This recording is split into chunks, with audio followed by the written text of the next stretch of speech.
Buenas noches. Buenas En noches. esta ocasión, en Libertad Bajo Palabras, le damos la bienvenida a la poeta española Tere Irastorza, con quien vamos a conversar acerca de sus últimos libros y su experiencia en este campo de la literatura en diversas manifestaciones, como el verso, el ensayo, la publicación de revistas y otras especialidades que ha ido tomando en el curso de su carrera. Adelante, Tere, bienvenida. Gracias por la invitación, Tersi. Muchísimas gracias. Es un placer hablar con vosotros. Veo de tus últimos libros que tienen una edición bilingüe porque tú eres vasca, ¿no? Sí, Escribes, digamos, tu lengua pues materna es sí, euskera. efectivamente. Escribo en euskera. Publiqué por primera vez mi primer libro de poesía con 19 años y bueno, luego pues he continuado escribiendo poesía, ensayos pero bueno, fundamentalmente escribiendo y bueno, pues trabajando en otros campos. Y ahora, pues estos 2 últimos años he publicado con Olifante la traducción de mis dos últimas obras. Una es de poesía, Mundua betetzen zenuten, en español llenabais el mundo, y la otra es Son nueve los pájaros, que en euskera era Txoriak dira bederatzi. Sí, creo que es la primera vez que escucho la pronunciación directa de un vasco, eh, Sí, así frente a frente.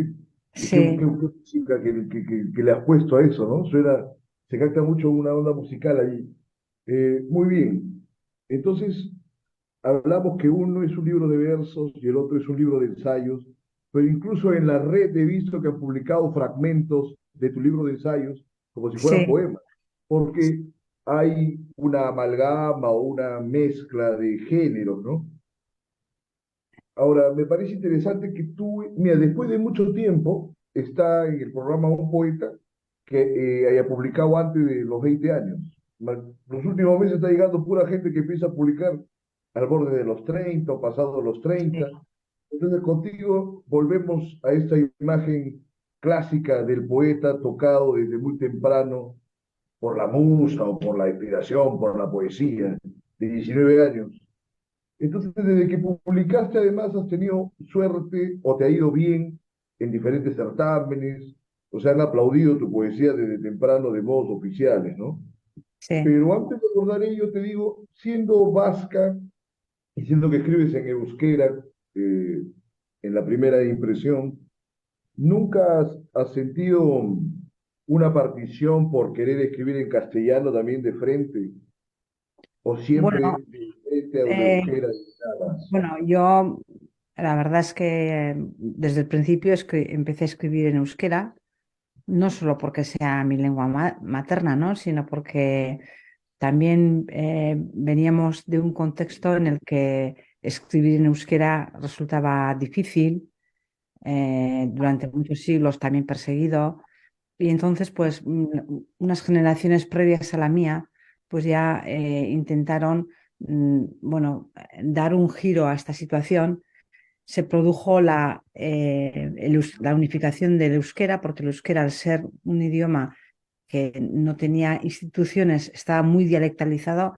Y entonces yo formo parte bueno, de los inicios de la literatura del siglo XX en euskera batua, donde hay ya más escuelas. Y bueno, yo siempre he escrito en euskera. Es verdad que mi educación ha sido hasta los 18 años en castellano, porque no existían tantas escuelas en euskera. Luego estudié filología vasca y siempre ha sido mi lengua natural, igual que la de otro, ¿no? Es la suya y yo lo he hecho felizmente. Es verdad que mis poemas y mis libros han sido traducidos y también es verdad que hay algunas ocasiones en las que por trabajo o en el mundo académico he publicado algo en español. pero bueno, ahora en esta última época, pues sucedió que, bueno, la editora de Olifante, Trinidad Ruiz Marcellán, que lleva 44 años con la editorial Olifante, publicando poesía, pues bueno, me pidió que tradujera algo, que publicara algo con ellos, ¿no? Entonces, pues al final opté por traducir estas dos obras mías y hacerlo yo misma. Y hacerlo yo misma porque, bueno, para mí, como tú bien observas, el euskera y el castellano, aunque viven en el mismo espacio, ¿no? Y en el mismo momento, son dos idiomas absolutamente diferentes, porque el euskera es un idioma pre-indoeuropeo, el único idioma pre-indoeuropeo que se habla todavía en Europa, ¿no? Y entonces Claro, sus estructuras gramaticales son muy diferentes y hay mucha gente que traduce y traduce muy bien del euskera al castellano, pero es verdad también que para muchos poetas, no sé si en otros géneros de la literatura sucede lo mismo, pero para muchos poetas la lengua misma es un aporte, ¿no? de pensamiento. Y entonces había poemas que me parecía que era mejor que los tradujera yo porque no se podían traducir literalmente. Y entonces, pues he traducido al castellano y lo he hecho con gran placer y a veces con gran responsabilidad también. pues ha habido un trabajo doble y bueno, te has preservado de evitar las traiciones que dicen, ¿no? Todo traductor es un traidor, ya lo has hecho de propia mano y Bueno, armado. no sé si es una tradición. Lo que sí que yo creo que tengo claro es que por mucho, muy importante que sea la poesía o lo que sea, cualquiera de nuestros géneros no es un texto sagrado y no sé cuántos textos sagrados habrá, pero yo tengo clarísimo que la persona que ha escrito un libro en un idioma, si conoce el otro lo suficientemente bien como para traducirlo, pues puede crear matices de otra manera, no traduciendo palabra a palabra, ¿no? Sino traduciendo las metáforas de base o, bueno, o por ejemplo, pues teniendo en cuenta las diferentes familias semánticas de las palabras y, bueno, lo he hecho con mucha ilusión y me han ayudado también. Al final, antes de publicarlo, pues lo he compartido con otros poetas en euskera y en español. Y bueno, he sentido que cuando ellos me han dicho que se leía bien, pues bueno, ya estaba bien. ¿Eh? Entonces vamos a empezar con una lectura de un poema breve. Entonces, Sí, sería oportuno, lees en el original, ¿no? sí, Para apreciar esta vale. música singular y Me, luego la versión en español y lo comentamos, ¿no? me ¿Te parece parece? perfecto. ¿Y cuál es el poema que a ti te interesa alguno así, sin Sí, más?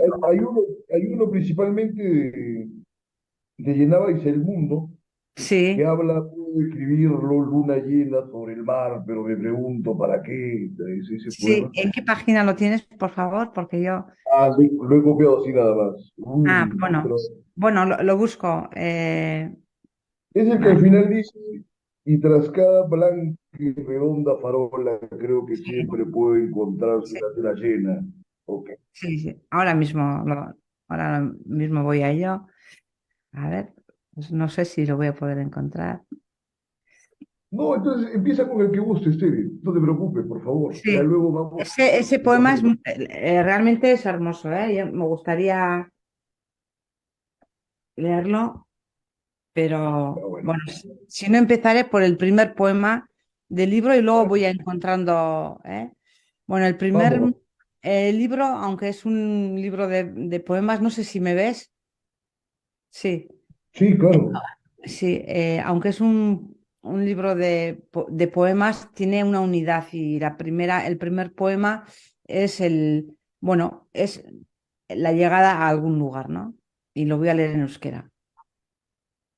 Zerutik lurpera eta orain, atzera lur gainean, joanean, iritsi ezinka ere bai, igabeko honetan. Honena, bestengana, gureotara abiatzea izango dela erabakita bezala. Esaten nuenean bezala, esaizkidazu kontuak ni xili banago ere.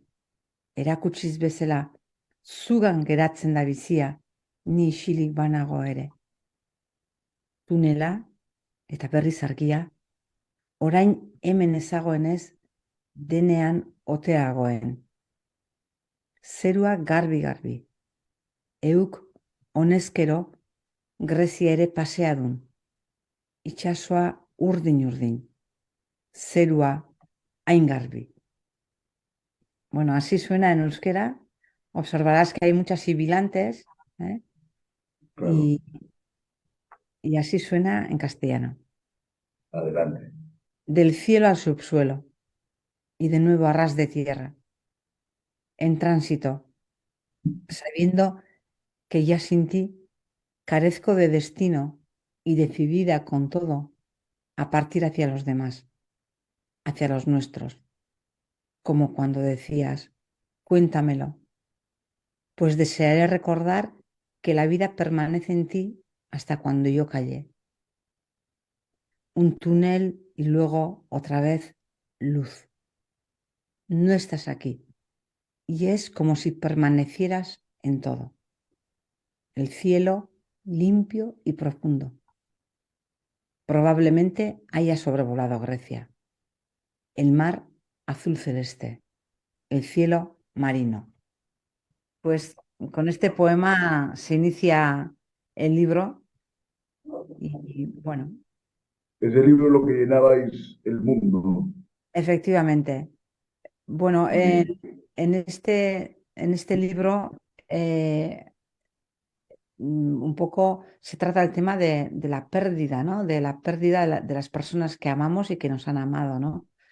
Y bueno, también es un ejercicio, en mi opinión, importante para hablar de la pérdida, para no hacerlo de manera trágica, sino acercándolo a la naturalidad, a la naturalidad de la vida, ¿no? Que tiene consigo el otro lado de la moneda, el reverso, que es la muerte. Y que a la vez también quiere aportar serenidad por medio de razonamientos y de vivencias, ¿no? Porque en realidad, porque en realidad mm, lo que se ama, se quiere, se recuerda y pervive contigo. Desaparece, obviamente, pero no significa que desaparezca de ti ni de la gente que ama a la misma persona. Por eso también el libro tiene un plural. En general, la gente que es amada por mucha gente. Y entonces, aunque hablemos individualmente, yo creo que es muy importante tener en cuenta que es algo compartido. Claro. Pero esa es una reflexión sabia y madura, pero digamos, cuando se tenía 19 años en tus primeros libros, no sé si habría este tipo de No, aproximación. La no, experiencia también marca, ¿no? La propia efectivamente, pérdida, ¿no? Cómo sobreponerse uno a la pérdida, porque si no, efectivamente, es de efectivamente. consuelo, es de agarramiento. Yo creo que cuando tenía 19 años, bueno, de la muerte no hablaba mucho, pero por ejemplo hablaba del miedo, ¿no? De quedarse sin aire, ¿no? Y bueno, yo creo que en estos últimos libros, en este y el anterior, pues sí que se nota la madurez, no solamente en la visión de los temas abordados, sino también en la escritura, ¿no? Mira, acabo de encontrar, si quieres, leo el poema que me comentabas tú de la luna, Sí, ¿o claro, no? por favor. Dale, Bueno, dale, vamos viendo. también lo leo en euskera y castellano, ¿te parece bien? Sí, claro, claro, hay que aprovechar Sí, todo a lo mí me que tenemos encanta en común. porque observo que hay mucha gente, muy poca gente que escucha hablar euskera. Algunas Claro, palabras las oye todo el mundo, agur o lo que sea, pero no. A ver, que lo voy a leer, ¿eh? adelante. Ilargi betea itsaso gainean, idaz dezaket. Eta zer diot, mila milioi lagun begira badauzka ere, ni hemen, zuen zai nahi. Ilargiak zuon argia balekarkit orain, ilargi amandrea maiteko nuke. Ilargiari so jartzen naiz. Gure amandrearen berri jakin beharrez, barruak lertuko bazaizkit ere. Ilargiari so edo ilargi bila farora zuril borobil guztietan. Ilgora beti irudika daitekelakoan. Eta zer. ¿Y qué? Es el final del poema. Entonces, sí. Acá, adelante. Puedo escribirlo. Puedo escribirlo. Luna llena sobre el mar. Pero me pregunto, ¿para qué? 1.000 millones la miran y yo quiero quedarme aquí, a la espera. Y ahora, si me ilumina con vuestra luz, luna, yo la quiero lunera. Me detengo a contemplarla por la pura necesidad de encontraros en ella. Así se me abran las entrañas. Y mirándola o buscándola, tras cada blanca y redonda farola, creo que siempre puede encontrarse una luna llena. ¿O qué? Esto me gusta porque, aparte ya de tu sabiduría, ¿no? Y de la experiencia, de todas maneras, pese a la experiencia, acá aparece literalmente el desgarramiento, ¿no? Y ese apasionamiento que dice, Claro. me tengo a contemplar, ¿no? Por la pura necesidad de encontraros, de encontrarte, ¿no? En ella, Sí, así se me abren las entrañas, entonces ya se vuelve una cosa muy pasional, ¿no? Es como sí. un quiebre. Mm, Y ya la última parte que la contempla la luna en cada farola es peor, ya se sí. pone, es bello y romántico de modo clásico, ¿no? Sí, No, la reminiscencia de las personas con las que vivimos, ¿no? Aunque no existan. Y te voy a hacer un pequeño aporte, ya que has mostrado el interés por el euskera. En euskera la palabra luna es ilargia. Argia es luz y muchas veces se considera ilargia como la luz de los muertos, de los que están al otro lado de la luna. Pero a la vez, il es mes, es algo que mensualmente se reproduce, se modifica, es decir, que también es un ciclo, con lo cual también podríamos decir que la luna también representa el renacimiento. Bueno, ya se sabe, pues la luna creciente, la luna llena, etcétera, ¿no? Y entonces, pues también es algo que no está solamente en el poema, sino que ya la misma palabra base de este poema, que es Ilargi en euskera, pues puede significar a la vez luz de los muertos, pero también es luz de los que perduran, ¿no? Y bueno, pues eso claro. es la magia que tiene el euskera, que es un idioma preindoeuropeo tan antiguo que hay, elementos léxicos que guardan pues un significado en sí mismos. Estas peculiaridades que menciona de la euskera, incluso tengo entendido la comparten los propios vascos, que según una vez leí como que no habían tenido un flujo genético variable casi desde la edad del hierro, ¿no? O sea, habían mantenido una suerte de Bueno, aislamiento buena parte de los últimos siglos, eh, ¿no? Aunque hay tengo una, bastantes teorías muy diferentes, ¿no? Es verdad aunque tengo una que, teoría, en las últimas décadas y en la misma historia de España también se han visto como confinados, me dijiste en un primer momento, si te entendí bien, ¿no? O excluidos también, bueno, aparte. bueno, no sé si excluido, sino que nuestra cultura no ha sido valorada, sino que ha sido reprimida, ¿no? El euskera y la cultura vasca durante siglos ha sido reprimida porque no se permitía publicar o se le ponía muchas dificultades. Pero aunque es verdad que parece que existe la preeminencia de un RH negativo en la población vasca autóctona, etcétera, Euskal Herria siempre ha sido un lugar de paso, porque los Pirineos no han sido una frontera a lo largo de la historia, sino han sido un lugar de paso porque las primeras poblaciones eran pastoriles y en el Pirineo era una vía de paso del oeste al este, ¿no? Del Cantábrico al Mediterráneo. Todas las civilizaciones que conocemos que han pasado por Euskal Herria son muchas. Pero es verdad que hemos conservado el euskera. Y lo más importante tal vez es que aunque también haya características, ¿no? Genéticas de los vascos, también es muy importante que para el vasco el elemento diferenciador no es la genética, sino es el saber utilizar el euskera. Decía Víctor Hugo, cuando vino a Pasajes, decía que iba paseando por el monte y aprendería algunas palabras en euskera. Y decía, cuando digo a algún paisano, hola, buenos días o bonjour o lo que sea, pues me saluda y sigue adelante.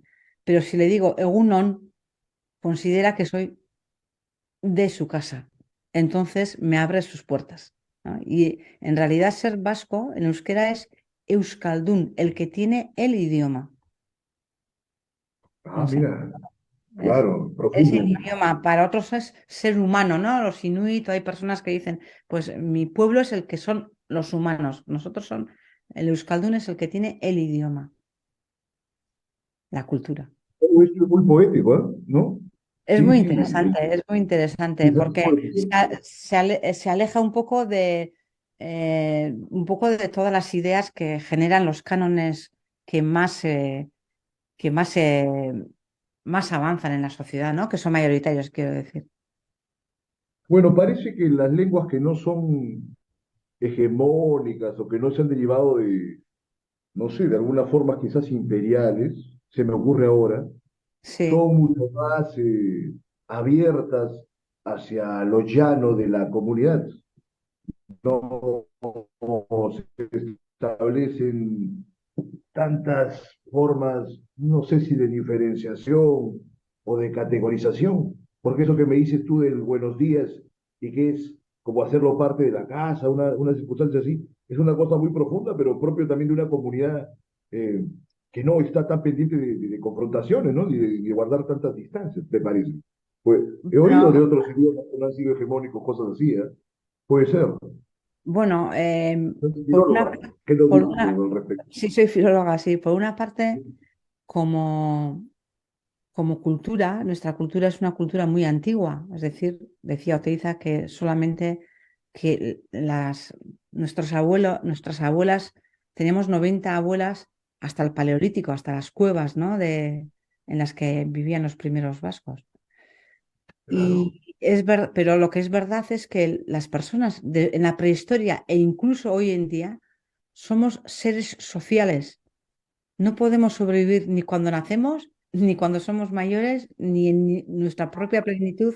No podemos vivir solos, porque fíjate que yo no conseguía entrar en internet por mí sola. O sea que he tenido que, ¿no? Colaborar contigo y tal, ¿no? Para poder acceder a esto.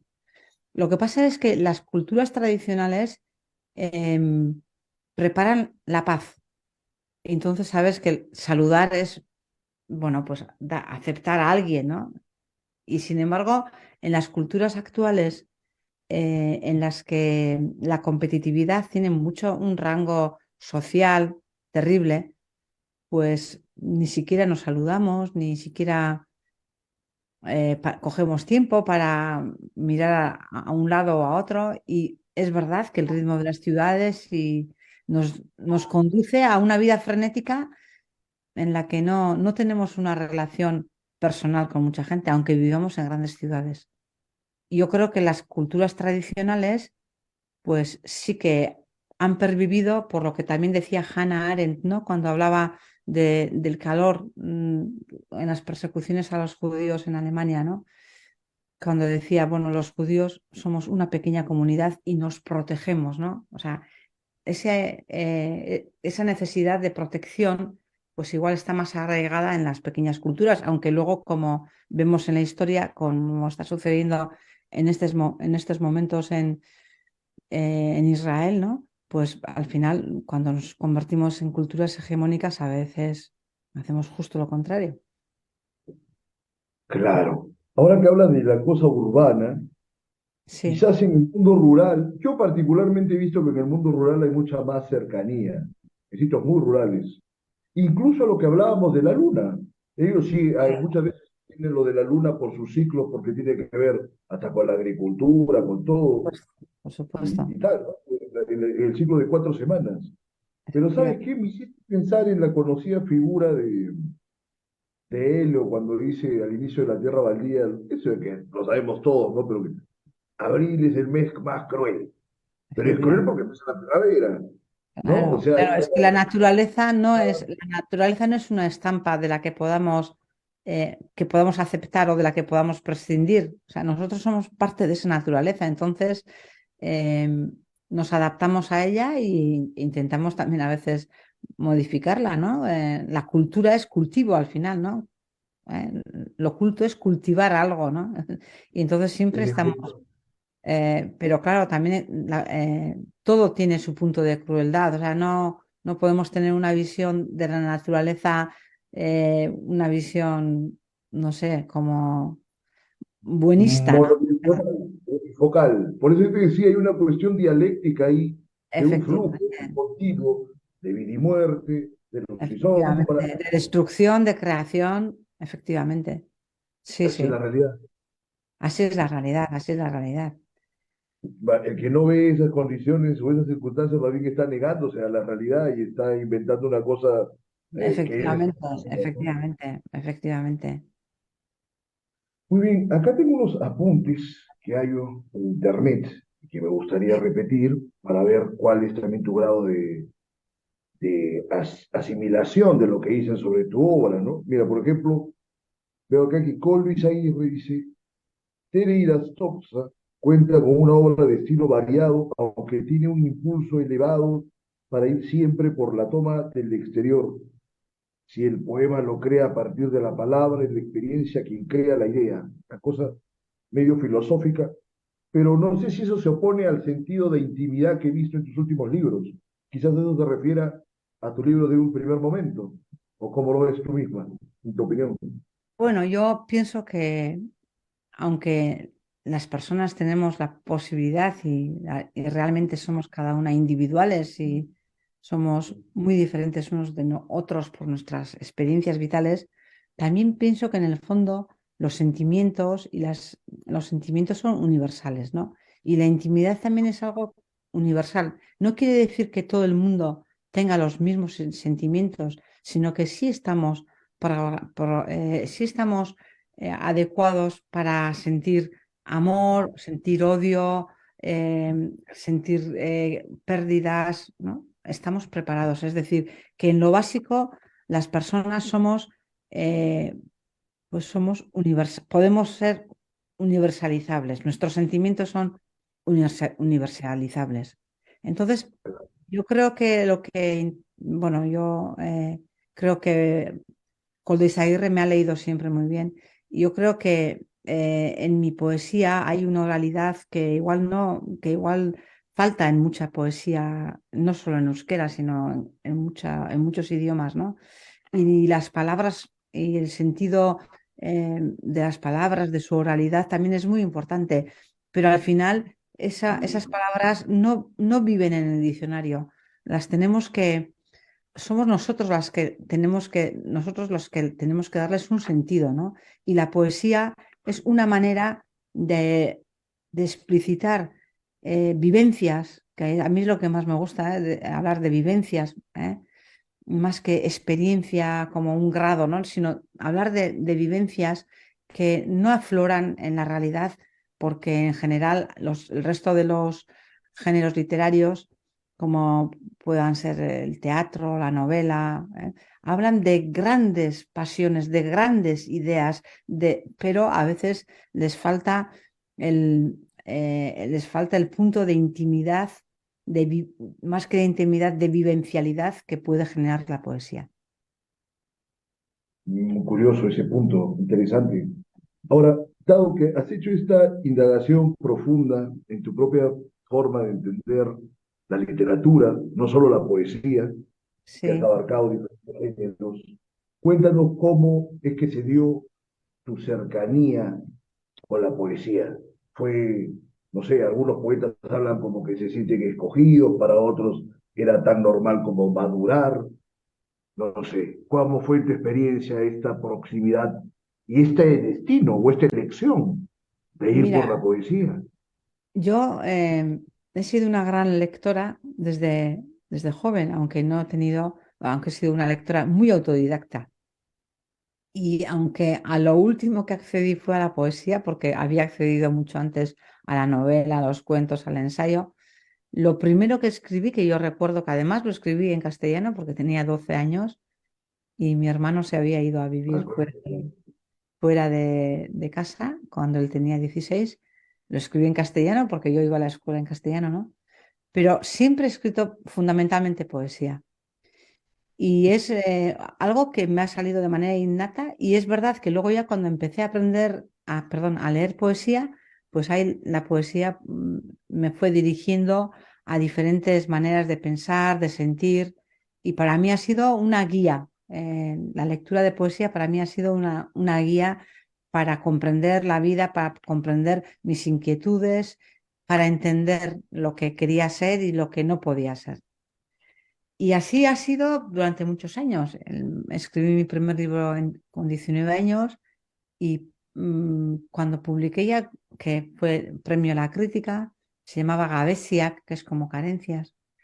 Y luego cuando publiqué otro libro que se llamaba Glosak, Esan Acetorrenas, glosas sobre lo que ya estaba dicho, en ese que también recibió el premio de la crítica en España para la poesía, los dos libros. Entonces, ya pensé, yo creo que he llegado con este libro a todas las formas por medio de las que me podía expresar en la poesía y ya he llegado a una conclusión importante en aquel libro, ¿no? Que era que por mucho que escribamos y por mucho que sepamos, solo podemos glosar el mundo, solo podemos añadir una palabra o una pequeña idea o un matiz, ¿no? Al mundo, ¿no? Y ya, pues yo dije, yo no creo ya que tenga mayor capacidad no creo que me salga ya la poesía como me ha salido hasta ahora y así estuve durante algunos años. Luego, bueno, yo hace más de unos 22 años que formé una escuela de escritores en euskera en la UNED de Vergara. Y bueno, pues allá también todo el mundo que venía a aprender a escribir, todo el mundo quería escribir novela o cuentos o narraciones. Y no encontraba a nadie que quisiera leer poesía y escribir poesía. Y finalmente llegó un grupo que bueno, pues durante unos años, un grupo que escribía también poesía. Y otra vez empecé a escribir poesía y escribí otros dos libros importantes, eta orain badakit eta mundua betetzen zenuten, y ya cuando escribí Mundua betetzen zenuten, este libro del que te he leído unos poemas ahora, la poesía, me sucedía que la poesía me asaltaba, es decir, que si, yo siempre escribo, ¿no? No pienso voy a escribir un poema o voy a escribir un artículo, empiezo a escribir, pero siempre, siempre, siempre me llegaba la poesía. Y también la poesía a veces, pues se puede convertir en un bucle, ¿no? Porque lo que sientes hondamente lo dices mil veces, pero ya no ahondas más. Llega un momento en el que ya no ahondas más, ni ahondas ni floreces, ¿no? Y entonces, pues decidí dejar de aparcar la poesía de manera consciente, de manera que si me venía un texto de poesía, escribía un 8 o hacía algún garabato y dejaba. Y entonces me dediqué a, a recoger otros textos que tenía durante los cuadernos de los últimos 7 años y de ahí derivó el otro libro que he traducido ahora, que estoy presentando ahora, Uno de los pájaros. son Nueve de los pájaros, sí, efectivamente. Pero es un libro que está expuesto de modo genérico como de ensayos, pero Sí, realmente, como siempre pasa, yo creo que toda la buena literatura es poesía de alguna forma. Y las grandes novelas y los grandes ensayos. Yo creo que una literatura que no está tocada por la poesía es una cosa muy desangelada y es una muestra triste. Lamentablemente proliferan esos libros, ¿qué le vamos a hacer? Pero los grandes autores y los autores inspirados siempre han tocado la poesía. Por ejemplo, tú tienes este libro de ensayos, quiero leer unas líneas de un fragmento que se llama Hueso y Semilla, por ejemplo. sí, sí. Que a ver si lo encuentro y lo lees en euskera, porque también ya estamos por culminar Sí, el pero periodo. no lo voy a poder leer Y en podemos euskera hablar porque una hora. no estoy en casa y no tengo los libros. Entonces lo lees tú en Pero, castellano y yo te mira, digo. Y yo quería leer este fragmento porque me parece Sí. muy poético dentro de este marco ensayístico. Dice: las semillas del aliso saben nadar, deben huir del abrigo del árbol. No podrían germinar a su sombra. Sus semillas aladas discurren río abajo flotando y en cuanto encuentran una orilla soleada echan raíces, se implantan. Pues mira, en realidad ese fragmento es un fragmento descriptivo de la evolución de las semillas, ¿no? Claro que Y sí. lo poético es me implantan, ¿no? Creo que tienes mucha razón en lo que decías sobre que debe de haber algo poético en toda gran obra, debe de haber una intuición, una semilla como la del aliso, ¿no? Si Y no, es una cosa muerta. sí, Hace rato hablabas de no, ahondamiento y de florecimiento. Me sí, parecen palabras cruciales porque en realidad vemos miles de libros que son absolutamente inertes. No hay vida ni literatura en ellos. sucede también, porque a veces también la literatura explica. Y yo pienso que también la literatura tú debes de escribir sobre lo que no entiendes o para clarificarlo, no para explicar lo que sabes, porque entonces lo que tienes, lo que haces es un libro académico, que también son importantes, por supuesto, ¿no? Pero vas a hacer a explicar algo que ya está claro más o menos, ¿no? Lo vas a pedagogizar, ¿no? Y sin embargo, en todo buen libro de ensayo debe de haber unas preguntas subyacentes, ¿no? Y mira, también te voy a decir otra cosa en euskera, asi y esur, es decir, semilla y hueso, vienen de la misma raíz que es asi, que es semilla, pero también es crecer. Y esur es hueso, pero es materia de semilla. Y otra vez el ciclo, Es ¿no? decir, De la otra vez. regeneración y Y tal. esto, por ejemplo, en castellano no se nota tanto, pero hay varios textos en este libro en los que hablo precisamente de la semilla y del hueso, ¿no? De lo que nos sustenta, o sea, que parece que es algo inerte, ¿no? Toda nuestra estructura ósea parece que es inerte, que es algo inerte, pero está vivo, ¿no? Y nos mantiene en vida. Y cuando morimos también muere, ¿no? Y sin embargo, la semilla debe de crecer, no es nada en sí, porque también se puede convertir en nada, puede desaparecer sin, sin dar vida. Y se echa la existencia a los brazos del azar. Puede ser, puede no ser. Todo es dialéctico en esta perspectiva. Mira, es realmente un placer poder conversar tan hondamente de estos temas, pero tú sabes cómo es el tiempo y yo te pediría para culminar que nos leas un último poema breve o lo que quieras que sea breve de un minuto en Sí, euskera, luego que lo busquen y vale, se traduzca. A ver. vale. Pues ahora mismo eh, te leeré un poema no muy largo en euskera. Eh, Nos en euskera. traducen las últimas dos líneas nada más, como Sí, un... leo en castellano y luego traduzco efectivamente las dos últimas líneas. El, Perfecto. este es un poema del libro Son nueve los pájaros, que es un ensayo, ¿eh? Vale. El suelo sostiene suavemente la espalda, sin pared donde afirmarse, y es el suelo el que me hace presente. Aquí estoy, encantada, con los ojos cerrados y bombeando según respiro la sangre de tus latidos. Aquí estoy, y con los ojos cerrados, a veces, aguanto el llanto, aún sabiendo que los sollozos liberan, encantada, agradecida, renovada mientras recuerdo que la felicidad dada y recibida me atrae a la vida. Jasotako eta emandako zorionak ekartzen nauelarik bizitzara. Perfecto. Muchas gracias, Tere, y ya veremos cuando haya algún próximo libro para hablar más extensamente, quizás el próximo año. Me Buenas encantaría. noches. Muchas gracias. Buenas noches. Entonces, seguimos con el bloque final. Adelante, Rey Flores.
Vamos a conversar en este bloque final con Víctor Campos Niqui, que es un gestor cultural que tiene una gran actividad en redes y en el ámbito local, regional de Chincha. De hecho, él ha proyectado, ha culminado un libro sobre grandes personajes chinchanos o personajes notables de Chincha, y está a puertas de hallar los modos para que se concrete esta publicación. Vamos a hablar de ello y de otros detalles de sus actividades en este segmento, y sin mayores prolegómenos le damos la bienvenida. Víctor, ¿cómo estás? Bienvenido. Percy, muchísimas gracias por la oportunidad que me brindas y me ofreces para un poco compartir acerca de, más que mi labor, el contenido de este libro que hice, que has tenido la oportunidad un poco de revisarlo, que trata sobre personajes ilustres, insignes, sobresalientes, destacados, reconocidos de la provincia de Chincha especialmente, ¿no? Claro que sí. Sin embargo, es inevitable mencionar lo de tus actividades, que incluso eres muy famoso por compartir un álbum de fotos con toda la gente y amigos y tal, que prácticamente quien no tiene una foto con Campos Ñique se puede decir que como que no existiera en la escena cultural de alguna forma, por lo menos en redes, ¿no? Entonces, digamos la anécdota. Entonces, tú vives, digamos, te dedicas a cuestiones educativas y también de gestión cultural. Pero ahora Así. este último proyecto es siempre de potenciar la identidad regional de Chincha, que Sí. es, digamos, el centro de tus aspiraciones y de tus voliciones en este momento. Cuéntanos entonces acerca de ello, qué representa Chincha para ti y qué quieres proyectar en el libro en favor de los chinchanos, ¿no? Cuéntanos. Sí, efectivamente, Percy. Mi amor por Chincha, viene pues desde niño, ¿no? Porque mis padres no fueron chinchanos. Mi madre nació en Trujillo, mi padre en Palpa, ambos se conocieron en Nazca. De hecho, mi madre fue profesora del gran Gregorio Martínez y luego se trasladaron a Chincha. Y claro, por ser, digamos, destacados docentes acá en la ciudad, este, estaban rodeados de intelectuales, ¿no? Escritores, poetas, pintores. los propios docentes, ¿no? Entonces yo me crié en ese ámbito y por supuesto en una formidable biblioteca que tenían ellos, que no estaba por supuesto exenta de lo chinchano, ¿no?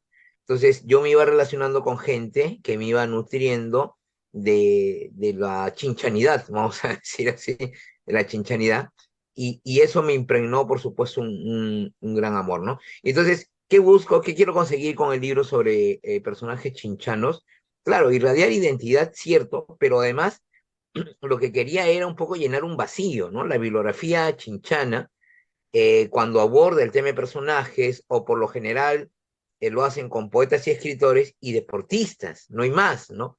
Entonces yo quise reunir en este libro personajes de diferentes ámbitos, de la ciencia, de la medicina, de la inventiva, no solo de las letras, por supuesto, ¿no? Entonces, era un poco esa mi finalidad, llenar este vacío y además me propuse que mis personajes tengan como característica, entre otras, pero como característica principal, que hayan nacido acá, lo cual me ha valido algunas críticas, digamos, con algunas personas que me conocen, porque me decían, bueno, hay personajes también que han puesto muy en alto el nombre de Chincha, este, pero que no necesariamente nacieron en esa tierra. Y es verdad, ¿no? Podría hacerse una especie de segundo, digamos, un segundo libro, una segunda parte, porque efectivamente, ¿no? Pero este detalle de que hayan nacido en Chincha, no solamente me cayeron algunas críticas, sino que me costó más esfuerzo de lo debido, porque yo debía constatar por diversos medios que hayan nacido acá, ¿no? Entonces, sí, sí, Percy. No, me estaba tosí nada más, mi querido amigo. Eh, pero está muy bien lo que tú pones, es tu decisión como Claro, investigador de proponer la postura que corresponda. sí, Eh, sí, Indudablemente, yo, por ejemplo, me suscribiría, claro, uno escoge defender el sitio donde uno quiere, o como decía Chabela Vargas, ¿no? El mexicano no le da la gana, con ajos y cebolla, ¿no? Da igual, ¿no? así, Un chicharro así puede ser es, donde quiera, sí, pero en tu posición de investigador y de autor del libro, si tú estás fundamentando esta exigencia, digamos, de este vínculo terrenal, es tu opción, es tu libertad de sí, escritor y ahí, para proponer, ¿no? sí, Pero a la gente le gusta polemizar por cualquier cosa a veces también. sí, y ahí, Percy, si me permites, No, quedaron fuera varios personajes digamos, entre comillas, o aparentemente eran chinchanos, ¿no? Y que me dolió mucho no incluirlos en el libro, porque me parecen personajes muy interesantes. Entre ellos, por ejemplo, Sonia Ayaucán, la famosa voleibolista, recordarás, de la selección de los 80, ¿no? De Mambo Par. Y claro, claro yo no me podía llevar por Wikipedia, ¿no? Pero en su Wikipedia decía que nació en Chincha, entonces como ella está con vida, es en vida, y además tenía su número, me contacté con ella y dije, ¿qué parte de Wikipedia era cierto y qué parte no?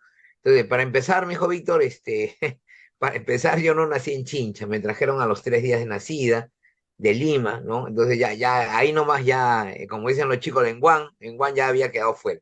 El otro personaje que me dolió muchísimo que no estuviera en el libro, que no esté en el libro, es eh, Chocolate Argendones, ¿no? sí, claro. Famoso percusionista, ¿no? Muy amigo de los Bayumbrosio, bueno, etcétera. Y la verdad es que Ganó. su biografía es súper, súper interesante. Y claro, a él le gustaba mucho jugar con el lugar de su nacimiento. Casi el 80-90% de lo que te dice Internet es que nació en el Carmen, otros dicen que nació en Cañete, y muy poco porcentaje de Internet te dice que nació en Lima. Y en efecto, nació en Lima, nació en el RIMAC, ¿no? Entonces, yo debía ir hurgando. Claro, si me dejo llevar por Internet, entraba en mi libro de todas maneras, ¿no? Pero tuve que corroborar ese dato, ¿no? Y Chocolate Argendones quedó fuera, ¿no? Pero permíteme solamente mencionar algunos personajes que me parecen sumamente interesantes, Percy. Claro, cómo no, adelante. María Jesús Alvarado Rivera, considerada la primera feminista peruana, nació en el distrito de Chincha Baja, acaba de terminar la Feria del Libro de Chincha, que justamente llevó el nombre de María Jesús, que ya las dos ediciones anteriores habían llevado los nombres de hombres, Antonio Galvez Ronceros y Jorge Donaire Belaunde, el Cumpa Donaire. Eh, y era una persona, es una personaje principal en mi libro por la trascendencia que tiene, ¿no es cierto?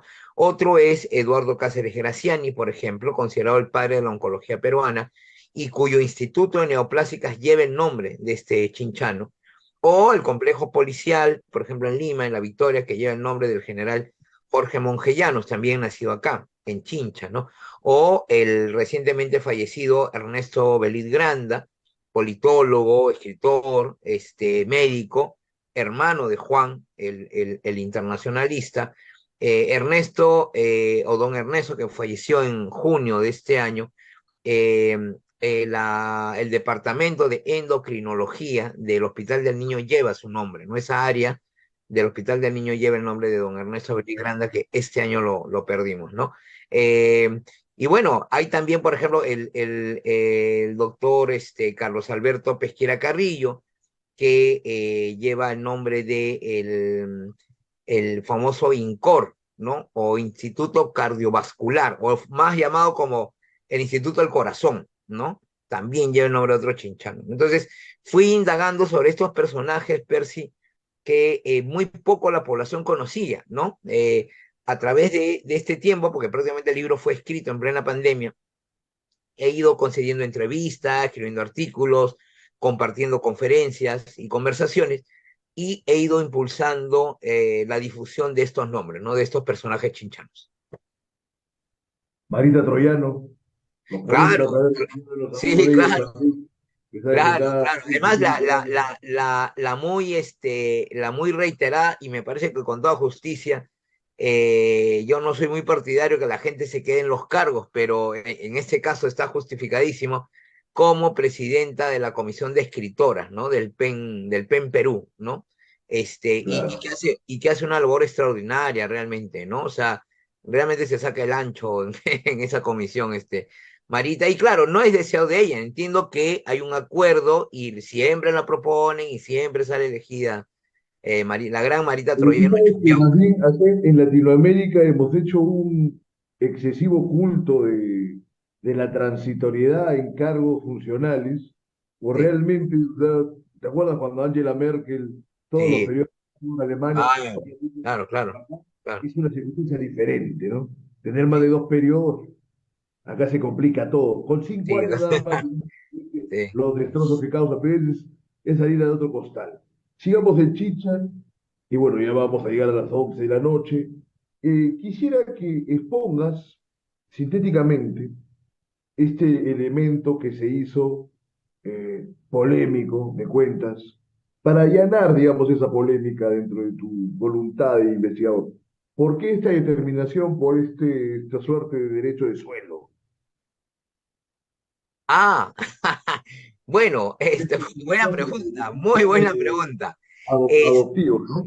sí, sí, claro, lo que pasa es que, te repito, yo me crío en un ambiente un poco de chinchanidad, ¿no? Entonces, todo lo que era Chincha me iba interesando poco a poco, porque no todo el que nace en un determinado territorio no necesariamente se apasiona o se obstina, ¿no? O se obsesiona, por decirlo también, tal vez de manera exagerada, por el terruño, ¿no? Por la tierra.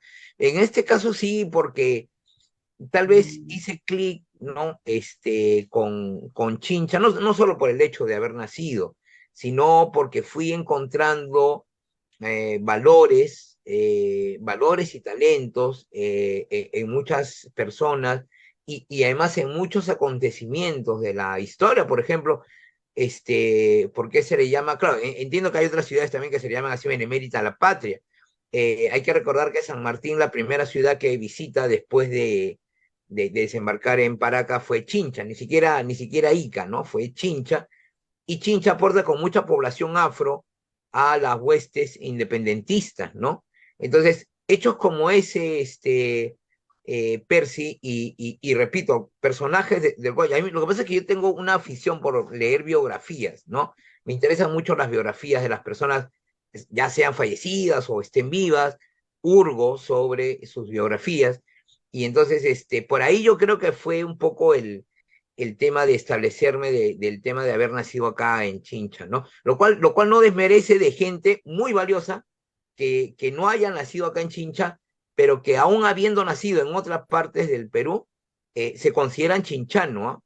Por ejemplo, solo por citar un caso, el politólogo Francisco Miro Quesada Rada se considera chinchano, por ejemplo, él, a pesar de haber nacido en Lima, hijo de un reconocido filósofo, como fue Miro Quesada Cantuarias, pero hijo de el filósofo Cantuarias, se casa pues con Doris Rada Jordán, chinchana de nacimiento, ¿no? O la mamá, por ejemplo, de Benavides, del expresidente del Perú, Oscar R. Benavides, fue chinchana. Él mismo estudió parte de su primaria acá en Chincha, por ejemplo, ¿no? Este tipo de hechos que iba encontrando en la historia Percy y de las biografías de las personas, hacían o hacen que asiente más esta pasión por Chincha, ¿no? Perfecto. Entonces, Víctor, para culminar, que ya estamos pasando lo de las 11 de la noche, Sí. coméntanos para cuándo se proyecta la publicación de este libro o qué pasa con la gente que se ha puesto más a polemizar que en procurar que se dé la edición. A ver, cuéntanos No, brevemente. sí, para terminar, mi querido Percio, agradeciéndote siempre la oportunidad. El escritor y editor José Donaire, que tiene un sello propio, que es Maquinaciones Narrativa, ya se ha interesado por el libro. De hecho, Muy de bien. hecho me ha hecho una propuesta interesante, no económica, sino una propuesta de cómo podría salir publicado el libro, ¿no? Y en eso estamos. Yo espero que el otro año, 2024, sea el año de la publicación del libro Personajes Chinchanos. Excelente, Víctor. Entonces ya está advertida toda la gente. Entonces, que vaya con bien esta publicación y este esfuerzo tuyo. Gracias por tu participación. Nos despedimos hasta el próximo domingo con más libertad bajo palabra. Buenas noches. Gran abrazo, gracias.